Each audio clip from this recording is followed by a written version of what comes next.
Hi guys, in this video we're going to learn about 7 mistakes that you can avoid if you're an option buyer.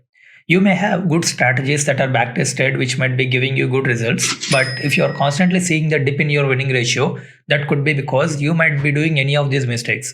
So let's understand what are those mistakes and how to rectify that. So let's get started. The first one that you can avoid is selecting the wrong strike prices. Maybe if you are selecting out of the money strike price of 1 leg out of the money or 2 leg out of the money or even more, then try to avoid that and then go for at the money option or 1 or 2 legs in the money options. Many of the people, what they'll think, out of the money options are cheaper and then they may go on trading those options. But you need to understand one thing, that theta decay, the theta component, that means the time value component of out of the money options, the rate of decay will be much faster in out of the money options as compared to at the money or in the money. So if you are selecting those options, there is a high possibility that your premium might decay much faster if you are holding it for a longer period of time, even in the intraday also. So let's say, for example, in Nifty, if you're trading, if the spot price or the current market price of Nifty is, let's say 18,630 or something, then first round it off to the nearest 100 multiple. That will be 18,600. Then you can select either 18,600 option or you can select 18,500 option or 18,400 option, which are in the money options. But try avoiding selecting 18,700 or 18,800 options. So that can help you. You can try it out. The second mistake that you can avoid is selection of wrong expiry. Let's say you're trading in index and then you're trading on Friday or on Monday or Tuesday. You can go and select the immediate weekly expiry. But if you're trading on Wednesday or on Thursday, try selecting the upcoming weekly expiry and avoid selecting the immediate weekly expiry, because immediate weekly expiry will have much faster theta decay because they are much closer to the expiry date. But if you're selecting the upcoming weekly expiry, you have many number of days for the option to expire, which can slow down the theta decay. You can also see the chart of theta decay. It will be much slower when there are more number of days to expiry, and as and when it is coming close to expiry, the rate of decay will be faster. So to avoid that negative impact of theta, you can try selecting the upcoming weekly expiry when you are trading on Wednesday or on Thursday.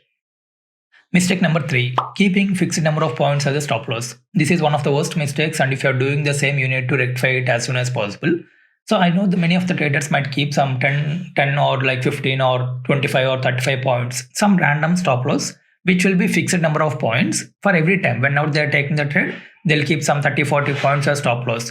They don't calculate the stop loss as per the price action. They'll just keep some random number of points as a stop loss. That is not how the stop loss is kept. First, you need to identify the stop loss as per the price action on the spot chart. Then you need to replicate that in the options chart using the chart analysis or using the delta method. So once that is arrived, you can add the buffer points. In Nifty, you can add 10 points as buffer points. In Bank Nifty, you can add 20 points as a buffer points, because to tackle that theta decay, we will be adding these buffer points. Regarding this concept of how to place the proper stop loss in options, we have done a detailed discussion in the options decoding session. I'll be linking that in the description down below. You can check that out as well. But if you're doing this number of fixed points as a stop loss, then you need to remove or rectify that. That's how that you'll be able to improve your winning ratio. Even though if you're following the same strategies, try to correct this particular mistake, because many of the times your analysis might be correct. Price will go in your direction, but it will take away the stop loss and then it can go in your direction. So to avoid that, you need to rectify this particular mistake. Mistake number 4 is not tracking the other indices. Especially when you're trading in Nifty or Bank Nifty, it is important to see how the other indices is performing. Because let's say if you're trading in Nifty and you got a long entry opportunity, but before entering, try to see how Bank Nifty is doing. If Bank Nifty exactly at that point is facing any huge resistance or like a reversal at any key level by way of a big bearish candle or a long top wick, then it may indicate that Bank Nifty, if it reverses or makes a pullback, that can impact your Nifty as well. And your Nifty trade might got a stop loss hit because of that particular down move in Bank Nifty. So this particular correlation you need to check, because both Nifty and Bank Nifty will be correlated with each other. So that's why whenever you're trading in one indices, try to check the other indices as well. And if both are giving a contradicting views, like one is bullish, one is bearish or vice versa, then better not enter the trade, and enter the trade once you get a good confirmation in both the indices. So this is one thing that you can try it out. Mistake number 5 is a risk management mistake, which is risking more than 1% or 2% of your total capital as a stop loss for a single trade. Let's say if you're having a capital of 10,000 rupees and if you're risking 1000 rupees in a particular trade, which means you are risking almost 10% in just one trade. And if you got two stop loss hits, you will be losing 20% in just two trades, which is not at all a right risk management. The maximum stop loss that you can keep for a single trade in intraday is just 2%. That means that's a maximum limit. You can't be going beyond 2%. You can risk even 1% or 0.5% also, depending upon your capital, but not more than 2%. In general, if you see the Nifty or Bank Nifty in intraday, maybe average stop loss value can come somewhere between 40 to 60 points or 80 points like that, which can result in 2000 to 4000 of stop loss in between per lot. That means if you're having 1 lakh, you can risk maximum 2000 rupees as a stop loss. If it's going beyond 2000 rupees, then don't take that particular trade. Maybe look into the other indices or look for other trading opportunities. Or maybe in this specific scenario, you can go for 1 leg out of the money option. If you're going for 1 leg out of the money option and the stop loss is coming within your 2% of risk level, then only you can choose to go for out of the money option, that to 1 leg out of the money, not beyond that particular thing. So this is one thing where you need to definitely have to take care of this. Otherwise, it can happen that in one single day, you may lose more than 20 to 30% of capital if you're not following the risk management system. And the maximum loss per day would be somewhere close to 3 or maximum 4%. But I would not even suggest even to go to 4%, but stick to maximum 3. That means if you are getting losses continuously, never in any particular day, don't take more than 3% of your capital as a total stop loss for that particular day. Don't lose more than that. And per trade, you can keep it as 1% or 2% at max. Mistake number 6 can be not knowing when to avoid the trading. Even though if you're an intraday trader, it doesn't mean that you need to trade each and every single day.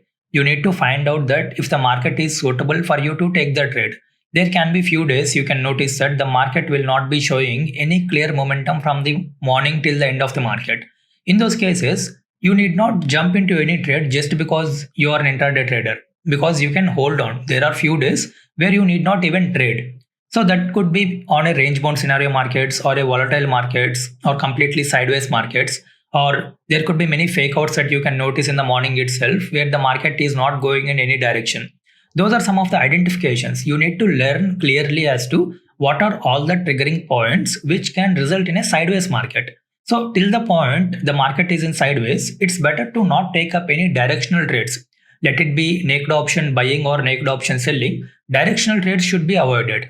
Maybe you can go for intraday neutral strategies, which is like in short straddle or a short strangle or call butterfly or a put butterfly. These can be deployed provided you know how do you adjust and manage those positions. But deploying directional trades is not suggested. And the last one is taking positional trades in option buying. Generally, option buying is much suitable for intraday or for scalping. But when you're carry forwarding, the theta decay can be much higher for the overnight positions. So even if the market is not moving in any direction, even if you're not moving in your direction, still you'll be making loss because of the decay. So only positional trades to be taken when you're having a very strong directional perspective towards the market. For example, let's say it broke any key level which was testing for multiple times, it broke any resistance or a support level, and you are expecting a big momentum to happen. In those cases, you may even take it, but by risking only 2% of your total capital. That means the maximum loss should not be more than 2%. That means even if the entire option premium that you bought goes to 0, that should still be within 2% of your capital. In those cases only, it is suggested to go for positional when you're having a clear directional view, but it's not a regular thing. You can't be taking the BTST trades or a weekly position trades in option buying, naked option buying on a regular basis, because there is a by default theta decay will be there, which will always work against the option buyer and which will work always towards the benefit of option seller. So this is also one thing. And not only these things, there could be some other mistakes as well, but these are the top 7 mistakes that can be made for the option buyers. If you are doing any of these mistakes, try to correct that and follow consistently for at least 1 month. And then there you will be able to see much improvement in your winning ratio. Maybe you can follow your own strategies that you are having, just like how we have our 12 strategies. You might be also having some strategies which might be working for you. That's not a problem. But if you are doing these mistakes, then even those strategies which should be working might not be working well, or might be getting a stop loss hits on a many times. That is because of the small mistakes that you might be doing it. So try to rectify those mistakes if you're doing it, and then see how it is improving. And let me know in the comments like how did this video help you to avoid these mistakes in options trading.